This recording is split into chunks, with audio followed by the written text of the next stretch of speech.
அனைவருக்கும் வணக்கம். தெய்வீக பலன்கள் சேனல் சார்பாக தங்களை அன்புடன் வரவேற்கிறோம். இன்று நம் காணொளியில் காண விரும்புவது கார்த்திகை மாதம் ஐயப்ப மலைக்கு செல்லும் ஐயப்ப பக்தர்கள் கவனத்தில் கொள்ள வேண்டிய ஆன்மீக முறைகளை பற்றி இந்த காணொளியில் விரிவாக பார்க்கலாம். வாருங்கள் காணொளிக்கு செல்லலாம். மறக்காமல் ஒரு சப்ஸ்கிரைப் செய்யவும். ஐயப்பனுக்கு மாலை போடும் நண்பர்கள் குருசாமியின் துணையோடு கண்டிப்பாக மாலை போட்டுக்கொண்டு இருமுடி கட்டி கொள்ள வேண்டும்.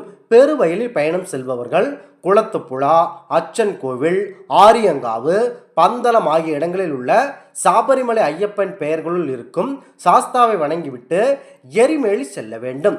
ஐயப்பன் வழி என்பது பெருவழி பாதையாகும். இந்த பெருவழியாக பயணம் செல்பவர்கள் எல்லோரும் ஒன்று கூடும் இடம்தான் இந்த எரிமேலியாகும். இங்குதான் பாரம்பொருள் ஐயப்பன் அவர்கள் வேட்டைக்கு செல்ல அம்பும் வில்லும் ஏற்றி நின்று கொண்டிருக்கிறார். இவ்வாறு உருவில் ஐயப்பன் பக்தர்கள் இவருக்கு காட்சியளிக்கிறார்கள். ஐயப்பன் அவர்கள் அடுத்ததாக நீங்கள் செல்ல வேண்டியது பாபர் கோவில். எரிமேலில் கொஞ்சம் தூரத்தில் உள்ளது. இந்த பாபர் கோவில் ஒரு சாஸ்தாவின் நெருங்கிய நண்பர் இங்கு இருக்கிறார். விபூதி பிரசாதமாக இந்த இடத்தில் தரப்படுகிறது. தன் தாய்க்காக புலிப்பால் கொண்டு செல்ல வந்த அங்கு மகிழ்ச்சியை சந்தித்து அவளை வதம் செய்த இடம்தான் இந்த பேட்டை துள்ளல். இதை நினைப்படுத்தும் வகையில் பக்தர்கள் தங்கள் மீது வண்ண பொடிகளை தூவிக்கொண்டு ஐயப்பன் சுவாமிக்கு தகுந்தவாறு சுவாமி திந்தக்க தோம் தோம், ஐயப்ப திந்தக்க தோம் தோம் என முழக்கமிட்டு கொண்டு பெரும் மகிழ்ச்சியில் ஐயப்ப தரிசனம் செய்வர். இங்கே வந்து அனைவரும் தேங்காய் உடைத்து கொண்டு நெய் தீபம் ஏற்றி வழிபடுவார்கள். இந்த பேட்டை துள்ளல் பொதுமக்களிடையே பெரும் விமர்சையாக கொண்டாடப்படும் நிகழ்ச்சி இந்த பேட்டை துள்ளல் நிகழ்ச்சியாகும். பெரிய நிகழ்ச்சியாக பார்க்கப்படுகிறது. அடுத்ததாக நீங்கள் எரிமேலியிலிருந்து கோட்டைப்படி என்ற இடம் வந்ததும் அங்கு இருக்கும் 2 இலைகளை பறித்து சுவாமியை வணங்க வேண்டும். இந்த இடத்தில்தான் வண்டி பெரியார், பெரிய நாடு, எரிமேலி ஆகிய இடங்களுள் இடையில் அமர்ந்துள்ள பாரம்பொருள் ஐயப்பன் பூங்காவனம் தொடங்குகிறது. அடுத்ததாக பேரூர் தோடு. இது ஒரு சிறிய ஆறு ஆகும். பக்தர்கள் இந்த ஆற்றில் குளித்து கொண்டு சிறிய களைப்பாற்ற வருவார்கள். பாரம்பொருள் ஐயப்பனை வணங்கி பயணத்தை தொடங்குவார்கள். புகழ்பெற்ற காலக்கட்டி வதம் செய்த பாரம்பொருள் ஐயப்பன் முற்பட்ட அந்த காட்சிகள் காண தேவர்களுடன் பாரம்பொருள் ஈசன் தனது காளையுடன் வந்ததாக கூறப்படுகிறது. தனது காளை வாகனத்துடன் சிவபெருமான் அவர்கள் இங்கு வந்த இடமே இது காளைக்கட்டி என்று அழைக்கப்படுகிறது. அடுத்ததாக பக்தர்கள் கவனத்திற்கு அழுதா நதியை பார்க்க போகிறோம். மணிகண்டன் அவர்கள் மகிழ்ச்சியை வதம் செய்து தூக்கி எறிந்த போது இந்த மகிழ்ச்சி நிறைந்த உடல் இந்த இடத்தில் வந்துதான் விழுந்ததாம். அழுதை நதிதான் பம்பா நதியும் ஒன்று கூடும் இடம்தான் இந்த பக்தர்கள் தங்கி ஓய்வெடுக்கும் பெரிய விழாக்கோலமாக பார்க்கப்படுகிறது. அடுத்ததாக அழுதா நதியை விட்டு புறப்படும் முன்பு ஆளுக்கு ஒரு கல் எடுத்துக்கொள்ள வேண்டும். அழுகை குன்றின் மீது ஏறி இஞ்சி பாரிக்கோட்டை என்னும் இடத்தை அடைய வேண்டும். இங்குதான் கல்லிடம் குன்று உள்ளது. இந்த கல்லிடம் குன்றின் நதியில் இருந்து கொண்டு வந்த அந்த கல்லை விட்டெறிய வேண்டும். இங்குதான் பாரம்பரிய மணிகண்டன் அவர்கள் மகிழ்ச்சியை கொண்டு கல் மண் போட்டு மூடினாராம். அதன் நினைவாக இது போன்ற செயல்களை ஐயப்ப பக்தர்கள் செய்யப்படுகிறார்கள். ஐயப்ப பக்தர்கள் இதனை முடித்துவிட்டு உடும்பாறை கோட்டை, இளந்தோடு, கரிவளந்தோடு இப்பகுதியை புதுச்சேரி என்ற நதியும் கடந்து கரிமலை வந்து அடைய வேண்டும். ஐயப்ப பக்தர்கள் மிக ஆபத்தான இடம் இந்த கரிமலையாகும். மிகவும் ஆபத்தான கொடியதாக இந்த இடம் இருக்கும். இந்த இடம் இம்மலை வருவது பெரும் சிரமத்தை கொடுக்கும். இவ்வகை மலை உச்சியில் கரிமலைநாதர் சுவாமி பிரதிஷ்டை செய்யப்பட்டுள்ளார். இம்மலை மீது ஏறி நீர் வற்றாத கிணறு இருப்பது அதிசயமாக இருக்கிறது. குறிப்பாக ஐயப்ப விரதங்கள் சரிவர இருக்காதவர்கள் கரிமலை தேவதை கரிமலை மீது ஏற்றி விடுவதில்லை என்று சொல்லப்படுகிறது. குறிப்பாக இன்னல்கள் நடைபெறும். அதாவது நன்கு விரதம் பிடிக்காதவர்களுக்கு சில சமயங்களில் மரணம் எடுப்பதற்கான நிகழ்வுகளும் இங்கே இருக்கின்றன. நாங்கள் கூறும் இந்த கரிமலையில் இருந்து செங்குத்தான வழியில் இறங்கி பெரியானை வட்டம், சிறியானை வட்டம் எனும் யானை தங்கும் இடத்தில் கடந்து வந்து பம்பா நதிக்கு நீங்கள் வந்தடைய வேண்டும். பம்பா நதி லட்சக்கணக்கான பாரபட்ச ஐயப்பர்கள் பக்தர்கள் ஸ்நானம் செய்வது இங்கு கண்ணு கொள்ளா காட்சியாக இருக்கின்றன. ஐயப்ப பக்தர்களுக்கு பம்பா நதியில் குளித்து முடித்துவிட்டு இளைப்பாரி அங்கு உள்ள தளத்தில் சுவாமி தரிசனம் முடித்துவிட்டு நீலிமலை ஏற வேண்டும். நீலிமலை சிரமம்தான். இங்கு அப்பாச்சிமேடு என்ற இடம் உள்ளது. இங்கு கன்னிசாமி ஐயப்ப பக்தர்கள் தங்கள் கொண்டு வந்த அந்த அரிசி மாவு உருண்டைகளை எரித்து துர்தேவதைகளுக்கு திருப்திப்படுத்த வேண்டும். அடுத்ததாக சரகுந்தி நீலிமலை கடந்தவுடன் சபரிபீடம் வந்தடையும். இங்குதான் சபரி என்னும் பக்தை ஐயப்பனை நினைத்து தவம் இருந்ததாக சொல்லப்படுகிறது. இந்த சபரிபீடம் நீங்கள் தரிசனத்தை முடித்துவிட்டு மரக்கூட்டம் வந்தடைய வேண்டும். இங்குதான் யானை கூட்டம் அதிகமாக இருக்கும். சரக்கு வந்து மிக புனிதமான தலமாகும். முதலில் வரும் கன்னி சுவாமி பக்தர்கள் சுவாமியை சிறிய அம்பு ஒன்றை சரகுந்தியில் குத்தி விட வேண்டும். அவ்வாறு நீங்கள் சாற்றி விட்ட பின்னர் பக்தர்கள் 18 படிகளை தகுதி ஆகிறார்கள். இனி ஐயப்பன் தரிசனை கண்டுவிட்டு நீங்கள் அவருடைய மனதார அவரை வணங்கிவிட்டு வர வேண்டும்.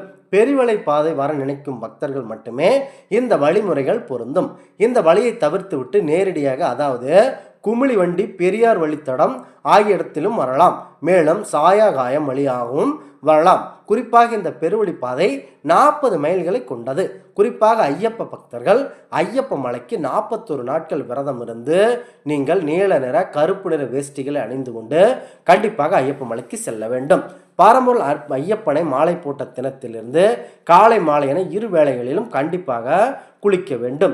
சவரம் செய்தல், முடிவெட்டுதல், அசைவ உணவுகளை உண்ணுதல், சிகரெட், மதுபான வகைகள் கையில் தொடவே கூடாது.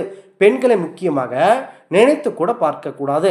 குறிப்பாக உறங்கும் போது தலையணை, மெத்தை போன்றவற்றை தவிர்த்துவிட்டு தரையில் படுத்து பிரம்மச்சரியத்தை கடைபிடிக்க வேண்டும். பிரம்மச்சரியம் என்பது பெண்கள் தங்களுடைய வாழ்க்கையில் இல்லாமல் வாழ்வதாகும். குறிப்பாக ஐயப்பனை நினைத்து நேர்மறையான எண்ணத்தில் வாழ வேண்டும். குறிப்பாக உண்மையை நில வேண்டும். பெண்களை காமக்கண்ணோடு கண்டிப்பாக பார்க்கக்கூடாது. பெண்கள் இயற்கை கட்டுப்பாடு இருக்கும் காலத்தில் மாலையோடு இருக்கும் ஐயப்ப சுவாமிகளை அவர்கள் கண்டிப்பாக பார்க்கக்கூடாது. பெண்களும் ஐயப்பனை பார்க்கக்கூடாது. ஐயப்பனுக்கு மாலையிட்டவர்கள் கண்டிப்பாக வீட்டில் படுப்பதை தவிர்த்துவிட்டு ஏதேனும் அம்மன் சன்னதியோ அல்லது ஐயப்பன் கோயிலோ தங்கி இந்த விரதத்தை கடைபிடிப்பது சால சிறந்ததாகும். குறிப்பு ஏதேனும் ஒரு செயலால் மாலை கலந்து விட்டது என யாரும் பயப்பட வேண்டாம். ஐயப்பனிடம் மன்னிப்பு கேட்டுவிட்டு மறுபடி மாலை போட்டு கொள்ளலாம். இதில் எவரேனும் ஆபத்தான முறையில் சொல்வார்கள். அதெல்லாம் காதில் போட்டு கொள்ளக்கூட தேவையில்லை. குறிப்பாக ஐயப்ப பக்தர்கள் 41 நாட்கள் விரத காலத்தில் அனைவரும் ஒன்று சேர்ந்து கூட்டு வழிபாடு செய்வது சால சிறந்ததாகும். அக்காலகட்டத்தில் அனைவருக்கும் அன்னதானம் செய்துவிட்டுத்தான் கண்டிப்பாக மலைக்கு செல்ல வேண்டும். இவ்வாறு நீங்கள் கண்டிப்பாக செல்லுங்கள்.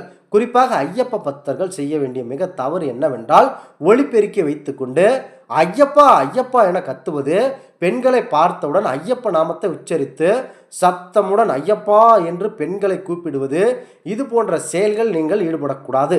குறிப்பாக பிரம்மச்சரியத்தில் நீங்கள் இருப்பதை தெரிந்து கொள்ள வேண்டும். நீங்கள் செல்வது ஐயப்ப மலைக்கு பயபக்தியுடன் செல்ல வேண்டும். இல்லையே நீங்கள் கடுமையாக மலை ஏறுவதில் சிரமப்படுவீர்கள்.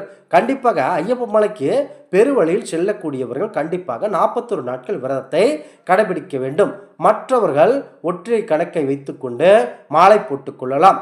சூழ்நிலையால் மாலை போட்டு மலைக்கு போக முடியாதவர்கள் சாதாரணமான மலைக்கு சென்று ஐயப்பனை தரிசிக்கலாம். ஆனால் 18 படிகளை நீங்கள் கண்டிப்பாக ஏற முடியாது.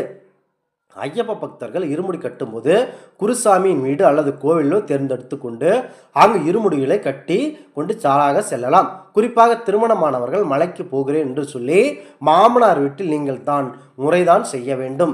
மலைக்கு போவதற்கு நீங்கள் தான் காசு கொடுக்க வேண்டும் என சொல்லி பணத்தை வாங்கி கொண்டு மலைக்கு செல்வது குற்றமாகும். தங்களால் முடிந்தவரை நீங்கள் செல்ல விருப்பம் இருந்தால் மட்டுமே ஐயப்ப மலைக்கு செல்ல வேண்டும். உங்களால் முடிந்த அளவு அன்னதானம் செய்யலாம். ஐயப்பனை காண செல்பவர்கள் மனம் உறங்கி ஐயப்பனை நினைத்து வருந்தி செயல்பட வேண்டும். உங்களுடைய கஷ்ட நஷ்டங்கள் அனைத்தையும் ஏற்றுக்கொண்டு ஐயப்பா நீதான் எங்களுடைய வழி என கூறிக்கொண்டு செல்ல வேண்டும்.